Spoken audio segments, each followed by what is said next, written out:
भला कैसे भुलाएं ओ मधुबन वाले बाबा, ओ मीठे प्यारे बाबा। तूने प्यार जो दिया है, तूने प्यार जो दिया है, भला कैसे भुलाएं ओ मधुबन वाले बाबा, ओ मीठे प्यारे बाबा।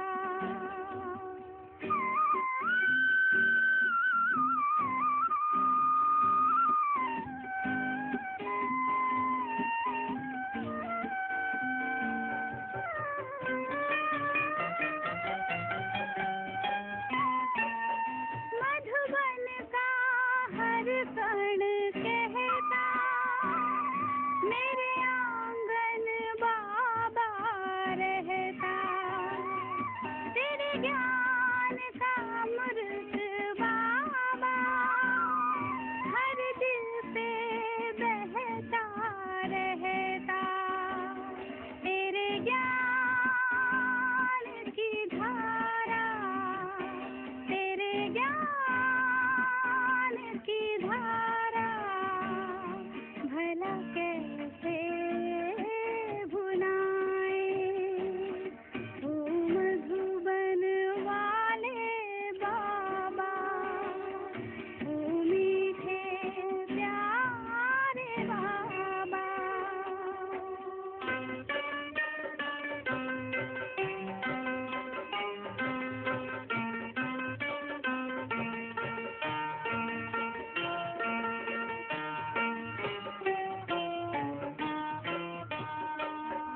वही है ये वो बगीचा, जहाँ रूहों को तूने है सींचा।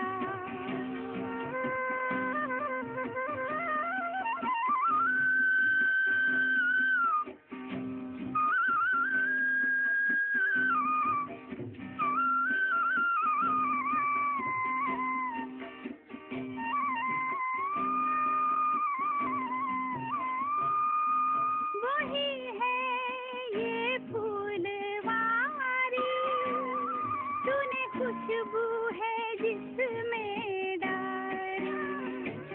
तू अनोखा है माली, तू अनोखा है माली, भला कैसे भुलाएं ओ मधुबन वाले बाबा, ओ मीठे प्यारे बाबा।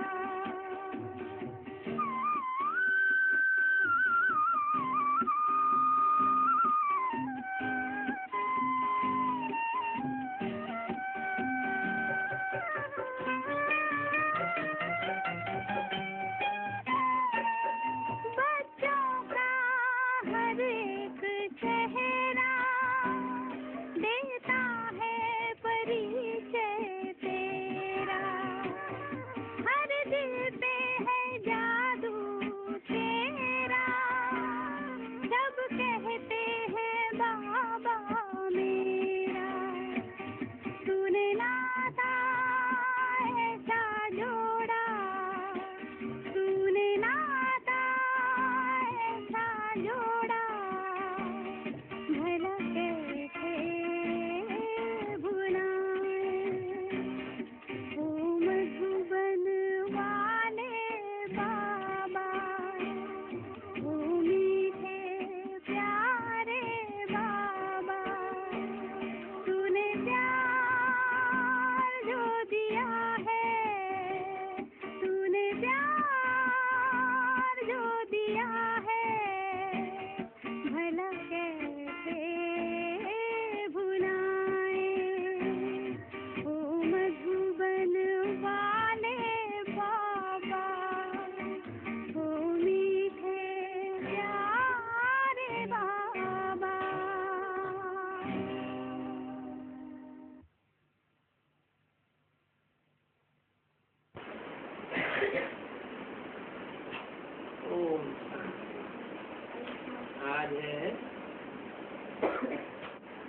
21 मई 65 का प्रातः ज्ञान।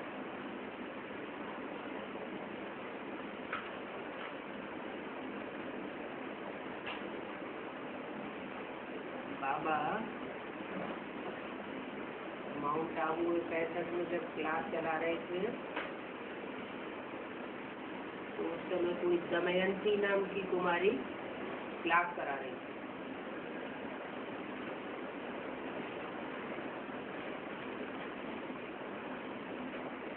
बाबा ने बोला बच्चे कहते हैं सेमिनार हो, ये भी सेमिनार है ना। दमयंती क्लास करा रही है, वो भी सेमिनार है। एक एक बच्ची एक एक टॉपिक पर भाषण करे।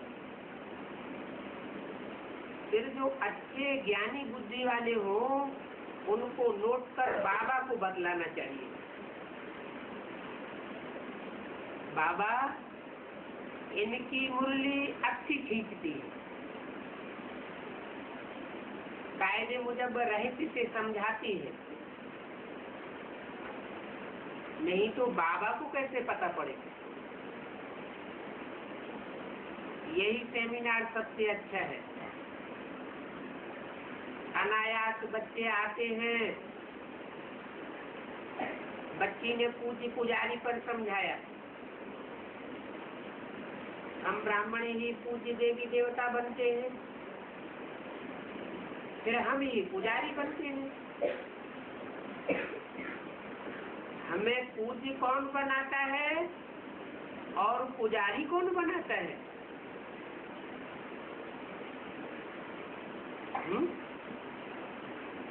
पुजारी बनाता है या पुजारी बनाते हैं?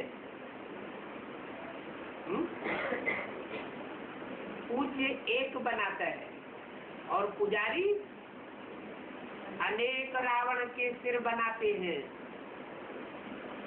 पूज्य तो जरूर पूज्य ही बनावेंगे। जो जैसा होगा वैसा ही बनावेगा। और जो पुजारी होंगे वो फिर क्या बनावेंगे? रावण बनावेंगे। क्या पुजारी क्या बनाते हैं? रावण बनाते हैं। रावण माने अनेक सिरों वाला रावण जो अनेक मतें देता है। अनेक मतों से रावण की दुनिया बनती है और एक मत से राम राज्य की दुनिया बनती है। बाप है वर्ल्ड ऑलमाइटी अथॉरिटी। उनको कहा भी जाता है वर्ल्ड गॉडफादर। किनको? किनको? उनको। ब्रह्मा के तन में बैठे बोल रहा है, सुप्रीम सोल सिर्फ बोलने वाला है, तो दूर क्यों कर दिया? ऐसे कहना चाहिए मुझको कहा जाता है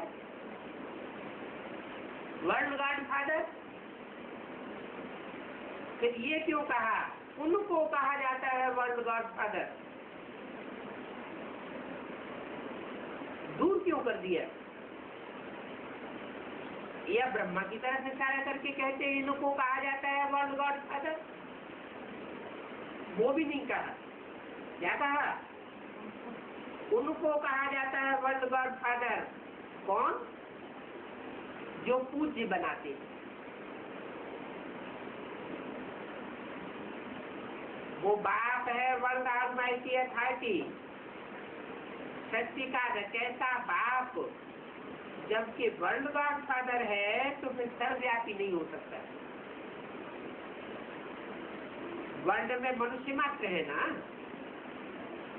वर्ल्ड गॉडफादर का अर्थ ही है सभी मनुष्य मात्र का फादर। इसलिए गॉड को सर्वव्यापी नहीं कह सकते। इसलिए ये मनुष्य सृष्टि में मनुष्य मात्र उनका पिता है। पिता सर्वव्यापी कैसे होगा? वर्ल्ड गॉड फादर एक ही निराकार है, एक ही निराकार। वर्ल्ड में तो मनुष्य है, मनुष्य तो साकार है। साकार मनुष्यों का पिता निराकार कैसे?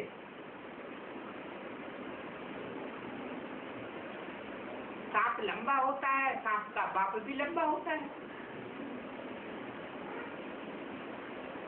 हाथी ढील डौल वाला होता है, हाथी का बाप भी ढील डौल वाला होता है। चींटी छोटी होती है, चींटी का बाप भी छोटा सा होता है। तो निराकार का बाप निराकार होगा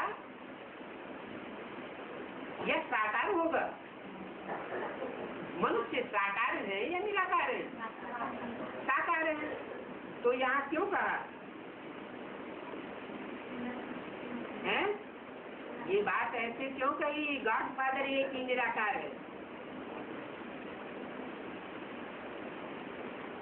इसलिए कहा कि वो निराकार ज्योति बिंदु भी इस शक्ति पर जब आता है तो कोई एक मुकर्रर रथ में ऐसी स्टेज में प्रत्यक्ष होता है जो निराकारी स्टेज को धारण कर लेता है। उसकी बौद्धिक स्टेज निराकारी होती है। इसलिए बोला गॉड फादर एक ही निराकार है, उनके नीचे है देवताएं। जो निराकार गॉड फादर इस शक्ति पर प्रत्यक्ष होता है वो है ऊंचे से ऊंचे। कहते भी हैं एक ओंकार निरंकार। गुरु नानक इशारा भी कहाँ करते हैं? ऊपर की ओर। क्यों करते हैं? ऊपर की ओर इशारा क्यों करते हैं? ऊपर की ओर इसलिए इशारा करते हैं कि वो ऊंचे से ऊंचा पार्ट बजाने वाला है, ऊंची स्टेज में रहने वाला है।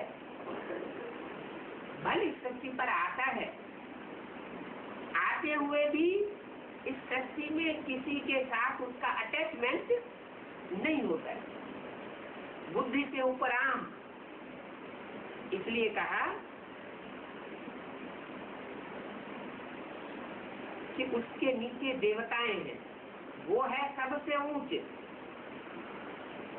उनको गॉड फादर नहीं कहेंगे। किनको?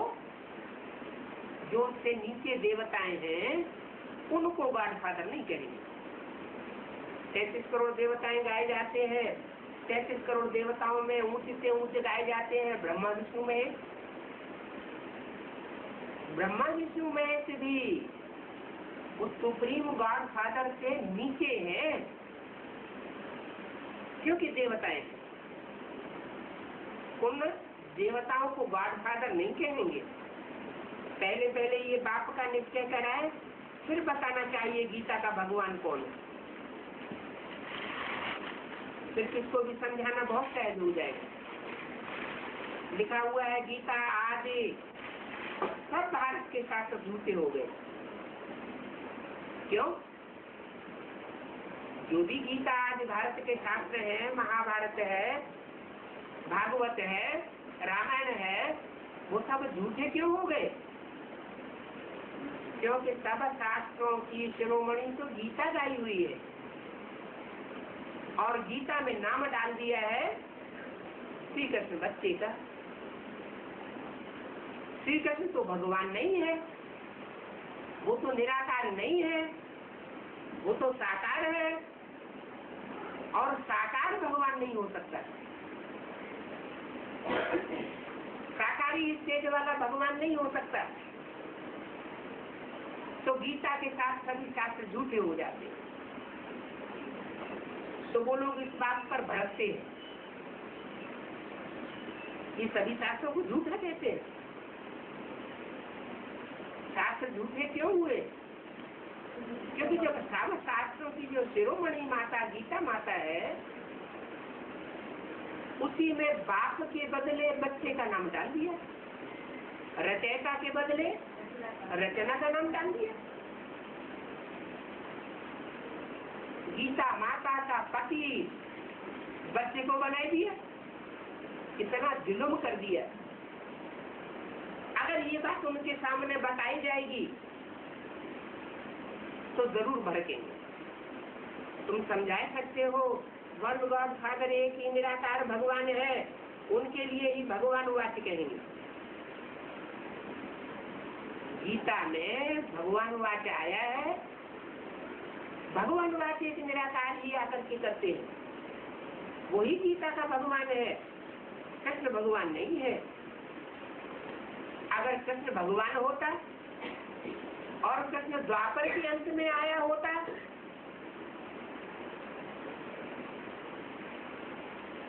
तो कलयुगी पापी युग की स्थापना नहीं करके जाता। भगवान है तो ऊंचा काम करके जाएगा या दुख की दुनिया बना करके जाएगा? ऊंचा काम करके जाएगा। दुख की दुनिया कैसे बना सकता है? सुख की दुनिया बनाकर जाता है। उसके लिए तो कहते हैं ऊंचा तेरा नाम, ऊंचा तेरा काम, ऊंचा तेरा ठाव। और रहने वाली भी ऊंची स्थिति का है। गीता का भगवान की गाई हुई गीता है, न कि गीता मनुष्य की गाई हुई है।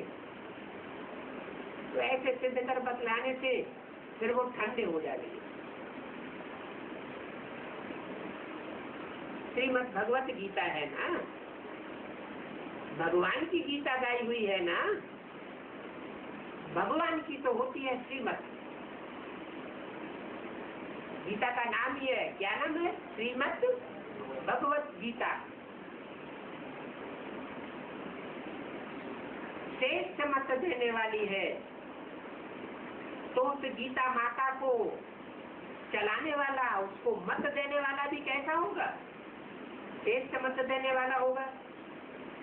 वास्तव में श्रेष्ठ मत तो भगवान की हो सकती है, वही श्रेष्ठ से श्रेष्ठ है। श्री कृष्ण को अगर भगवान कहें तो फिर ब्रह्मा विष्णु शंकर और लक्ष्मी नारायण को भी भगवान समझना चाहिए। फिर तो भगवान अनेक हो गए, फिर एक भगवान का स्वरूप नहीं कहा जा सकता। तुमको शास्त्र में समझाना है। ऐसी ऐसी बातों में वो बिगड़ते हैं, उनको नशा चढ़ा हुआ है ना सर्वव्यापी का। क्योंकि शास्त्रों में तो अपन को वर्ल्ड ऑलमाइटी अथॉरिटी समझते हैं, कहते हैं हम सब वेद शास्त्रों को जानते हैं। भगवान वाक्य है इन शास्त्रों से मेरी प्राप्ति नहीं होती। अगर इन शास्त्रों को पढ़ने से प्राप्ति हुई होती तो 2500 वर्ष की हिस्ट्री मनुष्य के पास मौजूद है, कोई को तो भगवान मिला होता। मेरी प्राप्ति मेरे द्वारा ही होती। वैसे शास्त्रों में कहते भी है यही जानो ते ही देव जनाई, जानत तुम्हें हो ही जाई। वो जिसको अपना ज्ञान प्राप्त कराता है, जिसको पहचान देता है, उसको ही उसकी पहचान सही मिल पाती है। तो मेरी प्राप्ति मेरे द्वारा ही होगी। क्या कहा? न ब्रह्मा के द्वारा होगी, न कोई देवता के द्वारा होगी। मेरी प्राप्ति मेरे द्वारा होगी। माना शिव शंकर को मिलाकर एक कर दिया है। वो एक ही ये बात कह सकता है कि मेरी प्राप्ति मेरे द्वारा ही होगी। शिव और ब्रह्मा को मिलाकर एक नहीं किया, शिव और विष्णु को मिलाकर एक नहीं किया। किसको मिलाकर एक कर दिया? शिव और शंकर को मिलाकर एक कर दिया। ब्रह्मा और विष्णु दो देवताएं, बड़े देवताएं हैं, लेकिन उनके लिए भी कहा जाता है देव देव महादेव। उन ब्रह्मा विष्णु देवताओं से भी बड़ा देवता है जिसे महादेव कहा जाता है। तो महादेव और शिव, इन दोनों का तादात्म्य हो जाता है। दोनों की स्थिति मिलकर के एक हो जाती है, जिसे बाबा ने बताया है मन मना भव का 100% स्वरूप मेरे में समा जा, मेरे में लीन हो जा, ऐसी स्थिति बनाने वाला महादेव का स्वरूप बताया। इसलिए शिव शंकर को मिला के एक कर दिया। ब्रह्मा और विष्णु इन दोनों देवताओं में से किसी को नहीं कहा कि ब्रह्मा और शिव, विष्णु शिव या शिव विष्णु शिव ब्रह्मा, क्या कहा? शिव शंकर। तो शिव शंकर को मिलाकर एक कर दिया है, तो जरूर कोई प्रैक्टिकल में कार्य ऐसा हुआ होगा ना। तो बोला जब मैं आऊं तब बच्चों को मैं अपना परिचय दूं, मेरे द्वारा ही मेरी प्राप्ति हो सकती है। तुम जानते हो कि आपने बच्चों को अपना परिचय दिया है, बरोबर आत्मा अब उस परमपिता परमात्मा से योग लगाती है। परमपिता परमात्मा है सभी का मासूक, तुम सब आत्माएं हो आसूक। अभी तुम आत्माओं का एक परमपिता परमात्मा मासूक के साथ योग लगा है। दुनिया में ऐसा कोई नहीं होगा जो ऐसे अपन को आत्मा समझ मासूक परमपिता से योग लगावे। वो तो परमपिता को जानते ही नहीं है। सगाई कराने वाला तो जरूर चाहिए। तो सगाई कराने वाला दलाल चाहिए। इस अंतिम जन्म में ही आत्माओं की परमपिता के साथ सगाई होती है, और 84 जन्मों में सगाई नहीं होती, कोई पहचानता ही नहीं। तो बाप का परिचय दिया जाता है, बाप से ही वर्षा मिलता है, तो उस वर्षे को पकड़ना चाहिए ना है? ब्रह्मा कुमार कुमारियों ने कौन सा वर्षा समझ लिया? दादा लेखराज ब्रह्मा के द्वारा जो महलमारियां अटारियां माउंट आबू में बन गई, उन पर जो काबिज होकर के बैठ गए, उन्होंने समझा हमको बाप से वर्षा मिल गया। लेकिन बाप यह वर्षा नहीं देते, इसलिए बोला क्या उस वर्षे को पकड़ना चाहिए जो परमपिता परमात्मा गॉड फादर आकर के देते। रूहानी बाप रूहानी बच्चों को रूहानी वर्षा देते। स्थूल बात नहीं है। पहले पहले बाप आते हैं तो मुक्ति और जीवन मुक्ति का वर्षा देते हैं। पहले तो आत्मा मुक्त अनुभव करे ना, मन बुद्धि रूपी आत्मा स्वतंत्र अनुभव करे, डिटैच हो जाए इस दुनिया से। इस शरीर में ही है रहते हुए आत्मा ये अनुभव करे कि हमें दुख की प्राप्ति नहीं हो सकती। हम सुखदाता बाप के बच्चे बन चुके, हम सुख की दुनिया में रहने वाले, रमण करने वाले। न सुख लेना है, न दुख लेना है, और न दुख देना है। सुख ही लेना है और दूसरों को सुख ही देना है।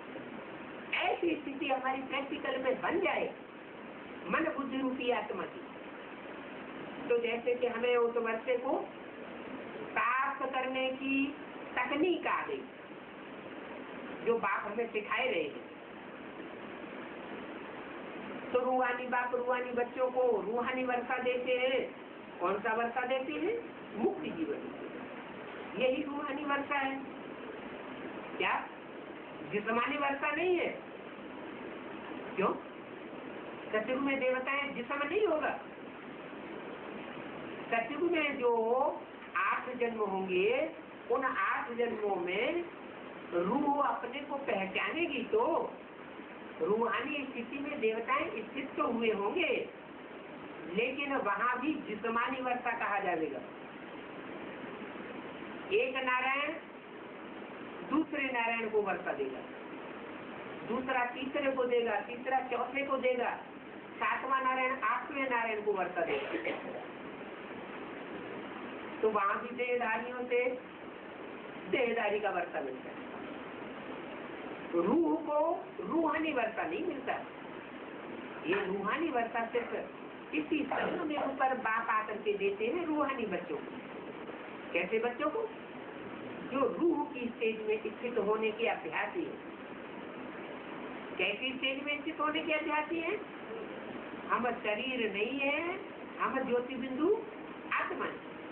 ऐसी दृष्टि, ऐसी नजर उनकी पक्की हो जाए, जिसको भी देखे चमकते हुए सितारे के रूप में देखे, आत्मिक रूप में देखे, किसी के चेहरे और चमड़ी के ऊपर उनकी दृष्टि जाने वाली न हो। तो ऐसे रूहानी बच्चों को मैं आकर के रूहानी वर्षा देता हूँ। लौकिक बाप से जिस्मानी वर्षा मिलता है।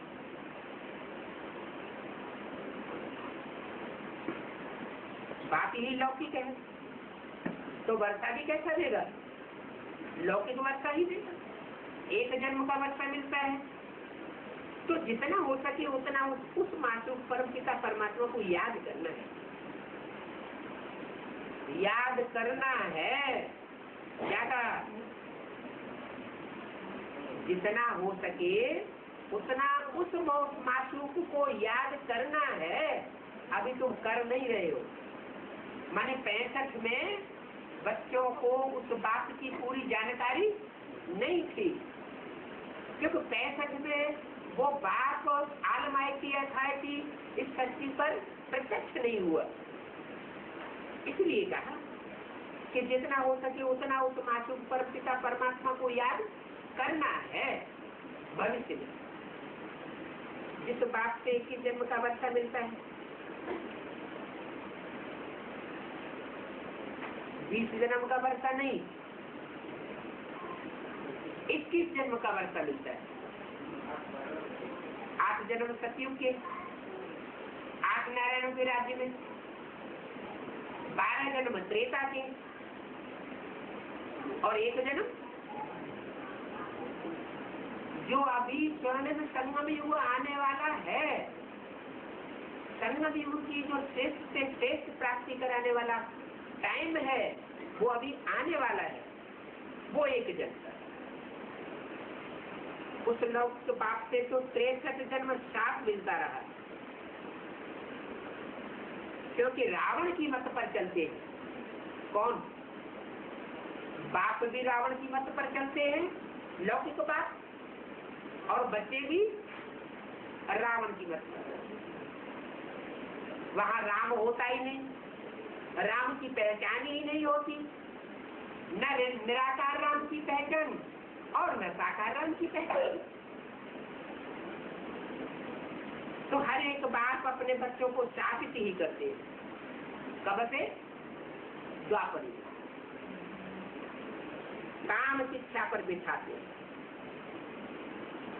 हर एक लौकिक बाप कौन सी गलती करते हैं अपने बच्चों के लिए? सबसे बड़ी गलती क्या करते हैं? बच्चों को, जो महात्मा होते हैं, उन महात्मा बच्चों को काम चिता पर बिठाए काला मुंह कराने का प्रयोग सिखाते हैं। बाप आए फिर ज्ञान चिता पर बिठाते हैं। कहाँ काम चिता और कहाँ ज्ञान चिता? रूहानी बाप वर्षा देते हैं, जिस्मानी बाप श्राप देते हैं। अब एक बाप का बनना है क्या? लौकिक बाप और पारलौकिक बाप दोनों है अभी, लेकिन बनना किसका है? लौकिक बाप का बनकर रहना है या पारलौकिक बाप का बनना है? कौन ऐसा होगा जो एक जन्म का वर्षा लेना चाहेगा?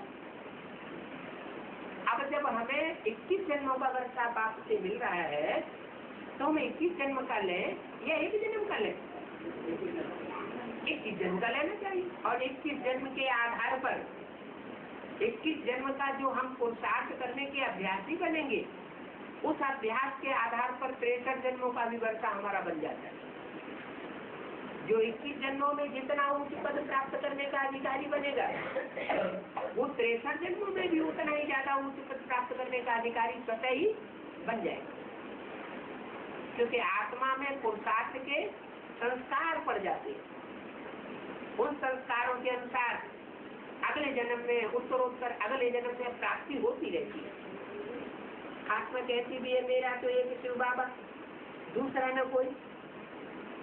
गोपी बल्लभ की गोपियां तुम हो। वो कृष्ण को गौपाल कह देते हैं। कृष्ण ने थोड़ी गऊ चराई, वो कृष्ण की बात नहीं है, न उन जानवर गऊ की बात है। वास्तव में कृष्ण का नाम डाल दिया है। ज्ञान घास चराने का काम तो वास्तव में शिव बाबा ने किया। शिव बाबा हमको ज्ञान घास खिलाते हैं। तुम बच्चे जुगाली करते हो, जुगाली करने से ज्ञान का दूध बनता है। उस दूध से तुम हृष्ट पुष्ट होते हो, मक्खन निकलता है। वो मक्खन फिर आत्मा को पुष्ट करता है। तो वास्तव में ये माताओं की पालना करते हैं अविनाशी ज्ञान धन से। उस बाप के साथ बुद्धि की योग लगाना है। और सब मनुष्यों को तो बाप टीचर सदगुरु होते हैं। इनका तो कोई बाप भी नहीं है, इनका कोई टीचर भी नहीं है, और इनका कोई गुरु भी नहीं। बाबा आकर के सभी बंधनों से मुक्त करते हैं। क्या कहा? एक पहचान बता दी बाप की। क्या पहचान बताई? सुप्रीम सोल बाप की पहचान क्या बताई? कैसे पहचान में आए कि ये सुप्रीम सोल बाप है और ये साधारण मनुष्य मात्र है? क्या ज्ञान? ये पहचान दी अभी कि और जो भी मनुष्य मात्र हैं अथवा जो भी देवताएं हैं उनको अपना बाप होता है, अपना टीचर होता है, कोई पढ़ाने वाला, उनका कोई गुरु होता है। लेकिन ये बाप कहता है ये सुप्रीम सोल बाप ऐसा पार्ट बजाता है जिसमें कोई साबित नहीं कर सकता इसका कोई बाप है वर्षा देने वाला, इसको कोई पढ़ाई पढ़ाने वाला है, और इसको कोई गति सदगति का वर्षा देने वाला है। साकार में इसका कोई बाप भी नहीं, साकार में इसका कोई टीचर भी नहीं, साकार में इसका कोई गुरु भी नहीं। इसलिए कहा जाता है वो बापों का बाप है, टीचर का टीचर है, और गुरुओं का भी गुरु है। बाबा आकर के सभी बंधनों से मुक्त करने वाला है। जो सभी बंधनों से मुक्त करने वाला है वो स्वयं किसी के बंधन में कभी बंध नहीं सकता। ये है दुख के बंधन, वो है सुख के संबंध जो मैं आकर के देता हूँ। संबंध अच्छा अक्षय है, बंधन अच्छा अक्षर नहीं है। बंधन होता है दुख का और संबंध होता है सुख का। 25/5/65 के साथ क्लास का दूसरा भी सुख के बंधन से छुड़ाए, अब पाप सुख के संबंध में बांध रहे हैं। तुम्हारे इस लौकिक दुनिया में जो भी बंधन है वो सब दुख के बंधन है। सब एक दूसरे को काटते रहते हैं, कोई किसी को सुख नहीं दे सकता, सब दुखदायी बंधन है। ये लौकिक पाप से इस लोक का वर्षा तुम बच्चों को मिलता है, बंधनों का। अब बाप आकर के सुख के संबंध में बांधते, तो सुख के संबंध में अभी बांध रहे हैं। तुम जानते हो यहाँ ग्रस्त धर्म में दुख है, वास्तव में इनको ग्रस्त धर्म नहीं, ये इसको कहें अधर्म। देवताओं का ग्रस्त धर्म था, उसमें कोई बंधन नहीं था, सब अपने को निर्बंधन अनुभव करने वाले थे। तुम जानते हो हम जो राज्य स्थापन करते हैं वहाँ वकील बैरिस्टर आदि नहीं होते हैं। इन बातों को तुम जानते हो। वकील बैरिस्टर कहाँ होते हैं? हर रावण की दुनिया में जहाँ अनेक मतें फैलाई जाती हैं वहाँ वकील बैरिस्टर की दरकार होती है। जहाँ एक ही मत है तो वकील बैरिस्टर की दरकार होती नहीं। तो तुम बच्चों को कितना नशा होना चाहिए। हम अपनी राजधानी स्थापन कर रहे हैं, सिपाही लोग अपनी बादशाही के लिए लड़ते हैं। क्या कहा? वो जो लौकिक दुनिया में सिपाही होते हैं, योद्धाएं होते हैं, लड़ाई लड़ते हैं देश के लिए, वो काहे के लिए लड़ाई लड़ते हैं? उनकी बादशाही है हमारी तरक्की हो जाएगी। क्या वो सिपाही लड़ाई इसलिए लड़ते हैं कि अगर वो जीत गए तो उनकी तरक्की होती जाएगी। ऊंचे से ऊंचा मार्शल बन सकते हैं। क्या बन सकते हैं? मार्शल बन सकते हैं। तो वो सिपाही लोग अपनी बादशाही के लिए लड़ते हैं, वो है जिस्मानी सिपाही। और तुम हो रूहानी सिपाही। तुम जो रूहानी सिपाही हो, तुम्हारी रूहानी युद्ध है, काम क्रोध लोभ मोह अहंकार से युद्ध है। तुम अगर अच्छी लड़ाई लड़ते रहेंगे तो तुम इस रूहानी सेना के मार्शल बन सकते हो। क्या बन सकते हो? रूहानी सेना का मार्शल बन सकते हो। रूहानी सेना का मार्शल कौन होता है? रूहानी सेना का मार्शल बताया शंकर। क्या? शंकर वाली सोल भी जब ज्ञान में आती है तो क्या आते ही अपने स्वरूप को पहचान लेती है कि पढ़ाई पढ़ती है उसके बाद पहचानती है? पहले तो पढ़ाई पढ़ती है, पढ़ाई पढ़ने के बाद पुरुषार्थ भी करती है। पुरुषार्थ संपन्न स्टेज में पहुंचता है तब उसको पता चलता है कि ये भी युद्ध है। कौन सा युद्ध है? रूहानी युद्ध है। इस युद्ध में जो अच्छी लड़ाई लड़ेंगे वो ऊंचे से ऊंचा पद पा सकते हैं। अगले जन्म में नहीं, इसी जन्म में ऊंचे से ऊंचा पद पा सकते हैं। मिलिट्री में तो बहुत स्टेजेस होती है बड़े बड़े अधिकारियों की। उन स्टेजेस में से कोई भी बच्चे ऊंची स्टेज पा सकते हैं अगर अच्छा पुरुषार्थ करेंगे तो वो सिपाही लोग अपनी बादशाही के लिए लड़ते हैं। तुम भी काहे के लिए लड़ते हो? तुम भी अपनी राजाई के लिए लड़ते हो। हम अपनी राजधानी स्थापन कर रहे हैं। राजधानी में तो नंबरवार बनेंगे, सब एक जैसा पद तो नहीं प्राप्त कर सकते। तुम योग बल से माया पर विजय पाते हो राजाई प्राप्त करने के लिए, और वो सिपाही बाहुबल से विजय पाते हैं। तो तुम्हारी लड़ाई में और उनकी लड़ाई में रात दिन का फर्क है।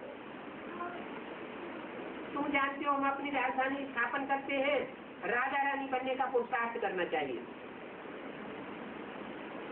क्या पुरुषार्थ करना चाहिए? या तो राजा बनो या रानी बनो।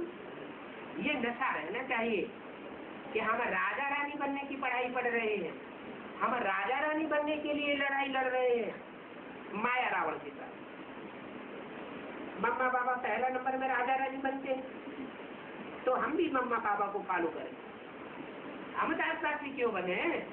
हम भी राजा रानी बने, हम भी फॉलो करेंगे। ऐसे बाप के साथ योग लगाए सपूत बच्चा बन हम क्यों नहीं बाबा की डायनेस्टी में जावेंगे? ये है राजयोग नर से नारायण बनने का। क्या कौन सा राजयोग है? नर से डायरेक्ट नारायण बनने का राजयोग है। ये नर से प्रिंस बने, प्रिंस बन करके जन्म ले और फिर राजा बने। इनडायरेक्ट ऐसा ये राजयोग सुप्रीम सोल बाप नहीं सिखाए रही कि अगले जन्म में हम राजा बने, ऐसा राजयोग सिखाए रहे। इसी जन्म में तुम राजयोग सीखो और इसी जन्म में राजा ही प्राप्त करो, डायरेक्ट नर से नारायण बन जाओ। तो बोला राजाई का मालिक प्रजा भी अपन को समझती है, परंतु ये राजयोग है ही नर से नारायण बनने का। बल प्रजा अपने को समझती है, लेकिन वो नारायण थोड़ी होती है। कहेंगे नारायण के राज्य में जैसे बाप का बच्चा कहता है मेरी दुकान है, तो बाप की दुकान, लेकिन कहता क्या है मेरा घर मेरी दुकान। तो ऐसे ही वहां पारिवारिक व्यवस्था ऐसी होगी कि सारी दुनिया एक कुटुंब हो जाएगी, प्रैक्टिकल कुटुंब, जहाँ जो भी बच्चे होंगे प्रजा रूप, वो सब ये अनुभव करेंगे कि हमारा परिवार है, हमारी राजाई है। उन्हें परायापन महसूस नहीं होगा। तो ये बुद्धि में नशा रहना चाहिए। तुम भी सेना हो, हम शिव शक्ति सेना है। मिलिट्री का मिलिट्री में प्यार होता है ना, पिछाड़ी में राज्य खत्म हो जाता है। क्या जब पिछाड़ी होती है एक शक्ति की तो राजाई खत्म हो जाती है। अभी किसका राजाओं का राज्य है या प्रजा के ऊपर प्रजा का राज्य है? राजाओं का राज्य सारी दुनिया में खत्म होता जाता है। अब प्रजा के ऊपर प्रजा का राज्य हो गया, वो भी खलास हो जाएगी। तो पिछाड़ी में स्वाधीन राज्य खत्म हो जाता है, मार्शल लॉ लागू हो जाता है। क्या था? तुम लड़ाई रूहानी लड़ रहे हो, तुम सिपाही हो। अंत की जो स्टेज आएगी उस स्टेज में तुम रूहानी सेना के मार्शल बन सकते हो, ऊंचे से ऊंचे अधिकारी बन सकते हो। और जो यहाँ ईश्वर के आने पर, ईश्वर के द्वारा राजयोग की पढ़ाई पढ़ाने पर जो जितना ऊंचे पद प्राप्त करेगा, वो जन्म जन्मांतर उतना ऊंच पद प्राप्त करता रहेगा। तो पिछाड़ी में मार्शल लॉ हो जाता है, राजा सब खलास हो जाएगी। न कोई प्रधानमंत्री रहेगा, न कोई राष्ट्रपति रहेगा, न कोई रक्षा मंत्री रहेगा, न कोई गृह मंत्री रहेगा। मार्शल लॉ लागू हो जाएगा। क्या होगा? जिस्मानी मलेरिया एक मार्शल के हाथ में सारी रूहानी सेना की ताकत होगी। स्थापन हो रहा है। तुम जानते हो अब रूहानी मिलिट्री है। तुमको अब श्रीमत मिलती है, तुम हो नॉन वायलेंस सेना। क्या वो जिस्मानी सेना तो खून खराबा करती है, हिंसा करती है। तुम अहिंसक सेना हो, तुम कोई प्रकार की हिंसा नहीं करते हो, तुम कोई प्रकार का किसी को दुख नहीं देते हो, और तुम गुप्त हो। क्या? इनकॉग्निटो वॉरियर्स, तुम अननोन वॉरियर्स हो, और तो कोई होते नहीं। नॉन वायलेंस का भी कोई अर्थ नहीं समझते। पहले तो बात है काम कटारी चलाने की। ये है सबसे बड़ी हिंसा। बाप कहते हैं ये काम महाशत्रु है, इस हिंसा को छोड़ दो। जब तक इस हिंसा को छोड़ा नहीं है तो रूह में पावर नहीं भरेगी। तुम रूहानी योद्धा अच्छे नहीं बन सकेंगे। जो दूसरे धर्मों के योद्धाएं होते थे, लड़ाइयां लड़ने जाते थे, तो वो अपनी हरम को भी साथ ले जाते थे, अपनी बेगमों को भी साथ ले जाते थे लड़ाई में। माना वो काम विकार नहीं छोड़ सकते। और राजपूत सेना भारतवर्ष में कैसी दिखाई गई? जन्म जन्मांतर ये बात प्रसिद्ध रही कि राजाएं जब लड़ाई पर जाते रहे तो रानियों ने जौहर कर लिया, लेकिन काम विकार को छोड़ दिया। राजाओं को भी रानियों की याद नहीं आती और रानियों को भी राजाओं की उस रूप में, जिस्मानी रूप में याद नहीं आ सकती। अगर जिस्मानी रूप में याद आई तो राजा का भी डब्बा गोल हो जाएगा और रानी का भी डब्बा गोल हो नहीं। तो यहाँ तो बात सिखाते हैं, क्या सिखाते हैं कि तुम रूहानी युद्ध पर हो। उस युद्ध में अगर तुम्हें ऊंचा पद पाना है तो उस काम महाशत्रु को त्याग दो, इन पर जीत पहनो। इन्होंने फिर हथियार पवार दिखाई दिए। शास्त्रों में जो भी लड़ाइयाँ देवताओं की असुरों की दिखाई है, दैत्यों और देवताओं की लड़ाइयाँ दिखाई है, उसमें क्या दिखा दिया है? हथियार पवार दिखा दिया। वास्तव में उन हथियार पवार की बात नहीं है, ये तो सारे ही ज्ञान के अस्त्र है। बाप कहते हैं पहली बात है पवित्रता की। पवित्रता एक फर्स्ट, पवित्रता की ताकत से दुनिया के सारे काम होते हैं। देवताएं सतयुग में पवित्र होते हैं तो उन्हें कोई काम धंधा नहीं करना पड़ता। प्योरिटी की पावर से प्रकृति सारी कामनाएं पूरी करती रहती है। प्रकृति तुम्हारी दासी बन जाती है। क्या? प्रकृति तुम्हारी दासी बन करके रहती है। और अभी दिन दिन प्रकृति विकराल रूप धारण करती जाती है, क्योंकि प्योरिटी नहीं है। विकराल रूप धारण करती है तो कितना खून खराबा हो जाता है। भूकंप आता है तो कितने मर जाते हैं, कितने मेहरबानियां अटारियां धराशायी हो जाती है। तो प्योरिटी में बहुत ताकत है। काम की हिंसा को तो कोई जानते भी नहीं है। ये काम तुम्हारा बड़ा दुश्मन है। जब से वाम मार्ग में जाते हैं तब से भारत गिरता है। सत्युग त्रेता में वाम मार्ग नहीं था। कब से शुरू होता है? द्वापर।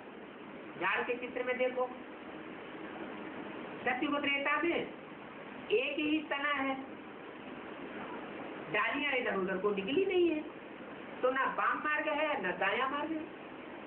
जब द्वापर शुरू होता है तो द्वैत शुरू हो जाता है, दो मतें शुरू हो जाती है। इब्राहिम आए, उन्होंने वाम मार्ग शुरू कर दिया। वाम मार्ग माना उल्टा मार्ग, उल्टा रास्ता। कौन सा उल्टा रास्ता? विविचारी दृष्टि वृत्ति बना दी, तो वो हो गया वाम मार्ग। वाम मार्ग में जो भी धर्म है वो सब पवित्रता का हनन करने वाले। इस्लाम धर्म, क्रिश्चियन धर्म, मुस्लिम धर्म, ये पवित्रता को हनन कर देते हैं, नष्ट कर देते हैं। इसलिए दुनिया में वितंडावाद बढ़ता चला जाता है। तो बोला काम की हिंसा को कोई जानते नहीं है। दूसरे नंबर की वायलेंस ये क्रोध है। बल सन्यासी छोड़ करके चले जाते हैं, परंतु माताएं नहीं जा सकती। माताओं को तो बाप शिक्षा देते हैं, वो सन्यासी छोड़कर चले जाते हैं और माताओं को बाप शिक्षा देते हैं। घर गृहस्थ में रह करके माताओं को शिक्षा देते हैं कि तुमको तो घर बार छोड़ना नहीं है, तुम्हारा तो शरीर ही ऐसा है जिससे तुम संन्यास नहीं कर सकते। मेल फीमेल दोनों को ज्ञान शिक्षा पर बाप आकर बिठाए देते हैं। जानते हो, जब हम वाम मार्ग में जाते हैं तो काम चिता पर बैठे तमो प्रधान बनते हैं, पतित बन जाते हैं। फिर बाप आए पारस बुद्धि बनाते हैं। और कोई खंड में है सोने हीरे जवाहरातों के महल नहीं बनते हैं। ये सिर्फ एक भारत खंड ही है जहाँ सोने के महल बनते हैं। क्या स्कूल सोने के महल बनेंगे? हैं? सोना कहा जाता है सच्चाई को। सच्ची आत्माओं का संगठन तैयार होगा सतयुग। सतयुगी नई दुनिया को जो फाउंडेशन लगेगा, वहाँ कोई भी छल कपट छल छिद्र वाली आत्माएं नहीं होंगी, सब सच्ची आत्माएं होंगी। हीरे जवाहरातों के महल होंगे। भारत को ही पारसपुरी कहा जाता है। वहाँ कितने माल मिलते हैं? कहते हैं मोहम्मद गजनवी ने आकर के लूटा। बहुत बड़े बड़े आलीशान मंदिर थे। साहूकार बड़े बड़े मंदिर बनाते हैं, गरीब छोटे छोटे मंदिर बनाए देते हैं। सिर्फ एक मंदिर को नहीं लूटा, बहुत ढेर मंदिर हैं जिनको लूटा। आप बच्चे जानते हैं, हम फिर से वही अपनी राजधानी स्थापन कर रहे हैं, तो नशा रहना चाहिए। बच्चों को पुरुषार्थ करने में गफलत नहीं करनी चाहिए, नहीं तो फिर माया थप्पड़ मार देती है। बाप तो आए हैं वर्षा देने, ऐसे कब नहीं समझना हम बाप को देते हैं। क्या थोड़ा अहंकार आया, थोड़ी गफलत की और बुद्धि में ये आया कि हमने बाप को दिया? नहीं, क्या समझना चाहिए? ये यज्ञ चल रहा है, ज्ञान यज्ञ की परवरिश के लिए हम देते हैं, बाप को हम देने वाले नहीं है। ईश्वर को कुछ देना होता है क्या? ईश्वर दाता है या तुमसे लेने आया है? दाता है। ये तुम देते हो, गोया तुम 21 जन्मों के लिए इंश्योर कराते हो। इंश्योरेंस कंपनी होती है ना, तो थोड़ा पैसा लेती है और उसका कई गुना उसको भर करके देना पड़ता है। 100-200 लिया तो 1,00,000-2 लाख भर करके देने पड़ते हैं। तो ऐसे ही बाप आया हुआ है, कहते हैं मैं इंश्योरेंस मैग्नेट हूँ। क्या अब ये दुनिया जाने वाली है, तुम अपना सब कुछ इंश्योर करा लो। क्या क्या इंश्योर करा लो?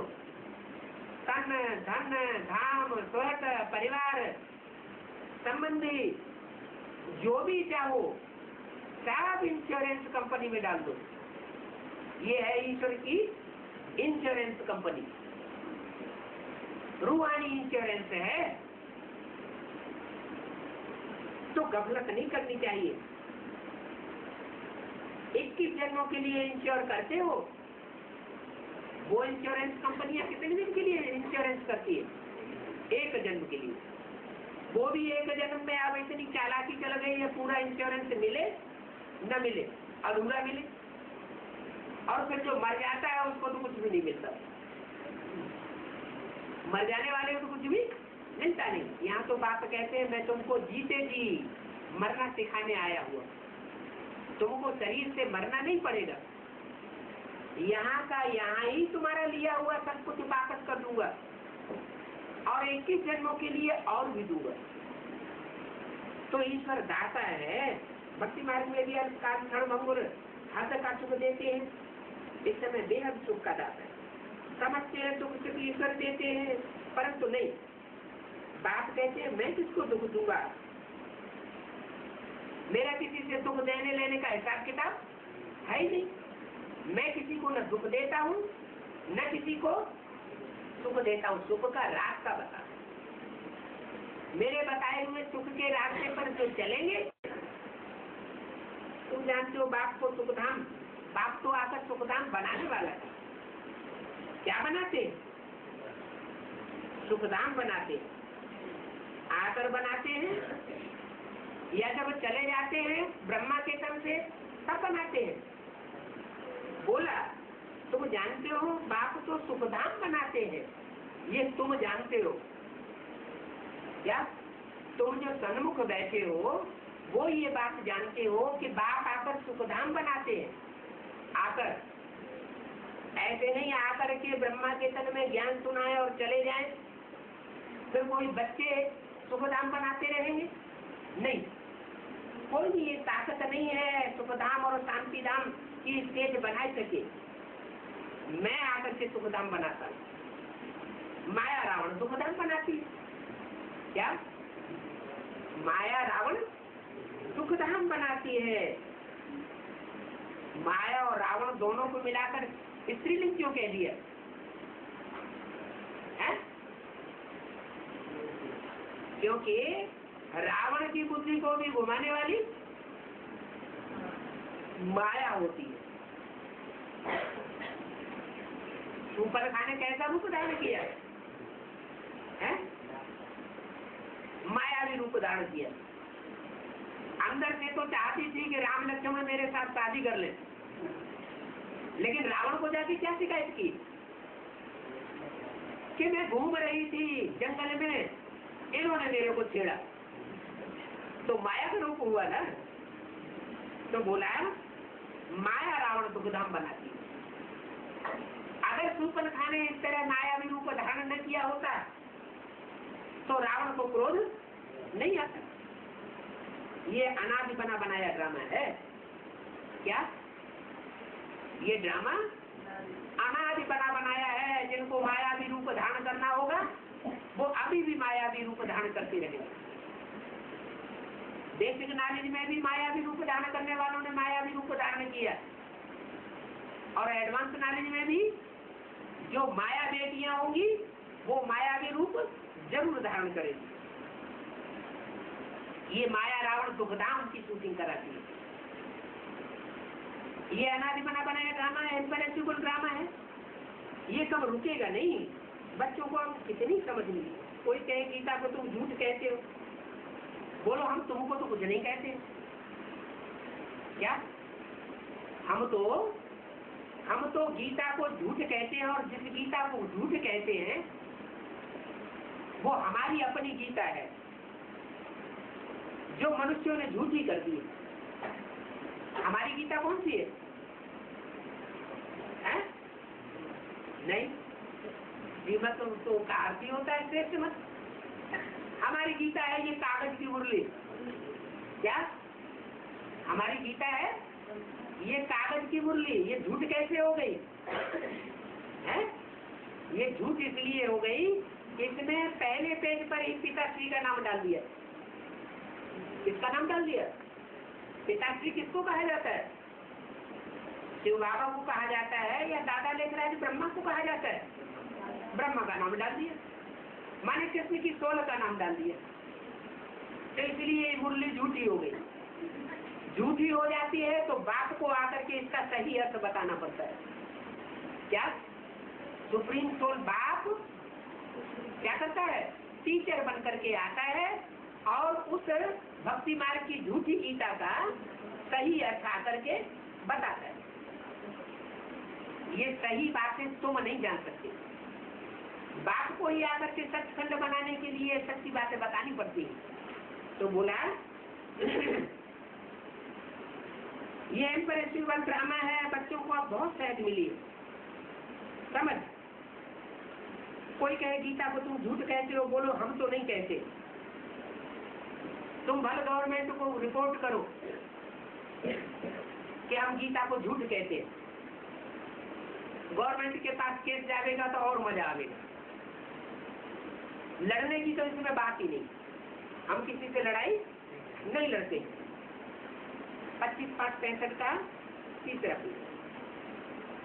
गीता तो है सर्वशास्त्र शिरोमणि, सब शास्त्रों में श्रेष्ठ है। गीता का भगवान श्री कृष्ण नहीं हो सकता, क्योंकि श्री कृष्ण सबसे श्रेष्ठ नहीं है, क्योंकि साकार है। श्री कृष्ण कहो या ब्रह्मा कहो, वो सबसे श्रेष्ठ कैसे हो सकता है? अगर श्री कृष्ण और ब्रह्मा ही सबसे श्रेष्ठ होता तो अपने साक्षात्कारों का क्लैरिफिकेशन लेने के लिए कलकत्ते क्यों जाता? गुरुओं के पास क्यों भटकता? वाराणसी में विद्वानों आचार्यों के पास क्यों भटकता? तो वो सबसे श्रेष्ठ नहीं है। उसको उन साक्षात्कारों का जहाँ से क्लैरिफिकेशन मिला, जिस व्यक्ति के द्वारा वो क्लैरिफिकेशन मिला वो ही श्रेष्ठ था। वो सुप्रीम सोल परमात्मा बाप हो तो मुकर्रर रथ में आकर के उसको क्लैरिफिकेशन देता है। कि तुम्हारे साक्षात्कारों का ये अर्थ है। तो कृष्ण अर्थात ब्रह्मा दादा लेखराज गीता का भगवान साकार नहीं हो सकता। गीता तो सब धर्मों का शास्त्र है, उसमें सिर्फ नाम बदली कर दिया है। कृष्ण का नाम डाल देने से दूसरे धर्म के लोग उसको मानते ही नहीं। अगर एक निराकार बाप का नाम उसमें होता तो सब धर्मों के लोग उसको अपना धर्मशास्त्र मानते।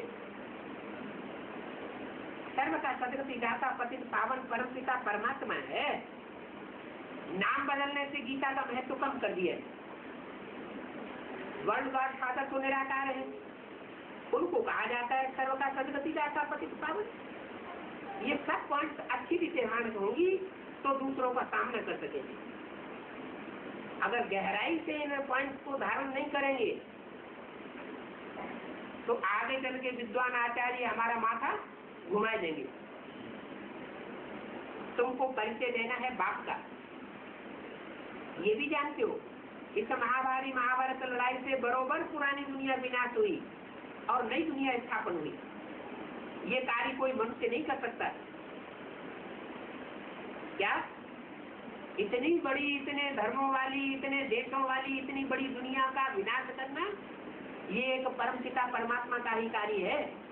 कोई मनुष्य गुरु का कार्य नहीं हो सकता, कोई धर्म पिता का ये कार्य नहीं हो सकता। वो धर्म पिता तो सिर्फ अपना धर्म आकर के स्थापन करके चले गए। उन्होंने किसी परवर्ती धर्म का या पहले से आने वाले धर्म का रिजर्वेशन नहीं किया, कायाकल्प नहीं किया। बाप आते हैं तो पुराने धर्मों को, पुरानी संस्कृति को, पुरानी बातों को, पुरानी दुनिया को ही नष्ट कर देते और नई दुनिया का फाउंडेशन लगाते। नाम बदलने से गीता का महत्व कम कर दिया।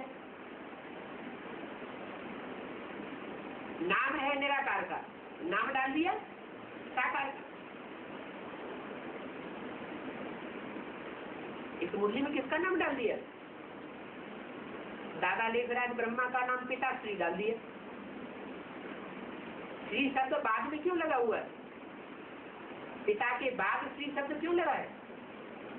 क्योंकि वो ब्रह्मा कुमार कुमारियों का पिता तो था, लेकिन बाद में अगले जन्म में श्रेष्ठ बनने वाला है।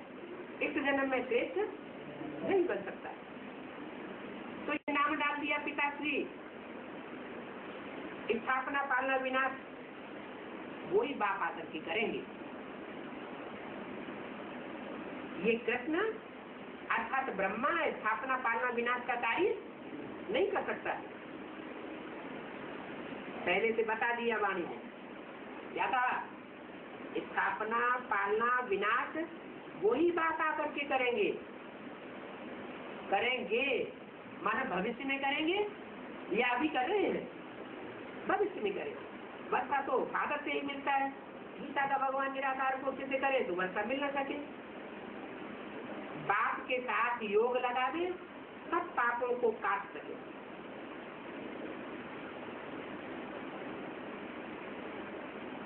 कृष्ण के साथ योग लगाना यानी वैकुंठ के साथ योग लगाना। ये बात रांग हो जाती है। क्यों? क्योंकि बच्चा किसके साथ योग लगाता है तो उसे वर्षा मिलता है। बाप के साथ योग लगाता है तो उसे वर्षा मिलता है। अगर कृष्ण के साथ योग लगाएंगे तो असली स्वर्ग का वर्षा नहीं मिल सकेगा। फिर किसके बच्चे बनेंगे? कृष्ण के बच्चे बनेंगे सतयुग में। जो कृष्ण का बच्चा सतयुग में बनेगा वो सेकंड नारायण होगा, नंबर 2 का नारायण हो जाएगा। और जो नंबर 2 का नारायण होगा वो द्वापर युग से इस्लाम धर्म में कन्वर्ट हो जाएगा, उसमें इब्राहिम प्रवेश कर जाएगा। तो कितना भारी घाटा हो जाता है कृष्ण का वर्षा लेने में। कृष्ण का वर्षा लेना है या कृष्ण को जन्म देने वाले बाप का वर्षा लेना है? बाप से वर्षा लेना। बाप के साथ योग लगाओगे सब पापों को काट सके। वो लोग तो कृष्ण को द्वापर युग में ले गए। कौन लोग हैं? कौन लोग कृष्ण को द्वापर युग में ले गए हैं? जो दुनियावी विद्वान पंडित आचार्य हैं वो तो ले ही गए हैं, लेकिन ब्रह्मा कुमारी आश्रम में ब्रह्मा कुमार कुमारी भी कृष्ण को कहाँ ले गए? दादा लेखराज को कहाँ ले गए? द्वैतवाद में ले गए। जब से मम्मा बाबा ने शरीर छोड़ा तब से द्वैतवाद शुरू हो गया। द्वापर युग की शूटिंग शुरू हो गई। क्या बाबा के शरीर छोड़ने से पहले दूसरे देशों में कोई आश्रम नहीं खुला था। जैसे ही बाबा ने शरीर छोड़ा दूसरे देशों में स्थापना होना शुरू हो गई। तो द्वैतवाद शुरू हुआ है। दूसरे देश कब शुरू होते हैं? सतयुग त्रेता में या द्वापर में? द्वापर से दूसरे देशों की शुरुआत होती है। तो शूटिंग हो गई।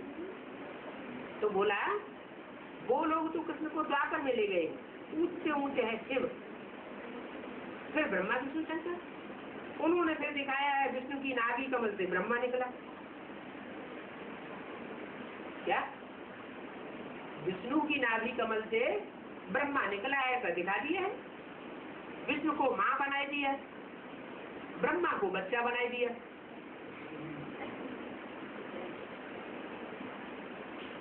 और हाथ में शास्त्र दे दिए। किसको? बच्चे को। बच्चे को, ब्रह्मा को हाथ में शास्त्र दे दिए। कितने रंग चित्र बनाए। कुछ भी नहीं समझते कि विष्णु से ब्रह्मा कैसे पैदा होगा, और ब्रह्मा जो विष्णु का बच्चा बनेगा तो वो अपने हाथों में शास्त्र लेकर के कैसे कार्य करेगा? ये तो शिव बाबा बैठ समझाते हैं। क्या इस बात का भी रहस्य शिव बाबा को समझाना है। ब्रह्मा द्वारा सब वेद शास्त्रों का सार समझाते हैं। क्या कहा? कौन से ब्रह्मा के द्वारा सब वेद शास्त्रों का सार समझाते हैं? आदि ब्रह्मा द्वारा या मध्य ब्रह्मा द्वारा? आदि तो अंत। जो आदि में ब्रह्मा होता है वही अंत में प्रत्यक्ष होता है। उस ब्रह्मा के द्वारा सब वेद शास्त्रों का सार समझाता हूँ। विष्णु का चित्र दिखाया है, शिव को गुम कर दिया है। में चार वर्णों का जो चित्र दिखाते हैं ना, विराट रूप दिखाते हैं, उसमें शिव को गुम कर दिया है। कितनी गोलमाल कर दी। ब्रह्मा द्वारा सब वेद शास्त्रों का सार तो यहाँ बतावेंगे। क्या ब्रह्मा द्वारा सब वेद शास्त्रों का सार यहाँ बतावेंगे, अभी नहीं बता रहे। माने 65 की वाणी है, उसमें बताया, अभी नहीं बता रहे हैं, आगे चल के बतावेंगे। सूक्ष्म बदन में तो नहीं समझा लेंगे। क्या सूक्ष्म बदन में ये बातें नहीं समझाऊंगा। कहाँ समझाऊंगा? यहाँ साकार शक्ति पर। वो क्या समझते हैं कि गुलजार दादी ध्यान में जाती है, वहाँ सूक्ष्म बदन में बाबा उनको समझाते हैं, और वो समझा हुआ आकर के नीचे संदेश ही आकर के बताती है। तो बाप कहते हैं मैं तो सूक्ष्म शरीर धारण नहीं करता हूँ। मैं कौन सा शरीर धारण करता हूँ? मैं साकार पतित शरीर धारण करता हूँ। और साकार पतित शरीर इस दुनिया में ही होते हैं। इस दुनिया में ही आकर के मैं वेद शास्त्रों का सार बताता हूँ।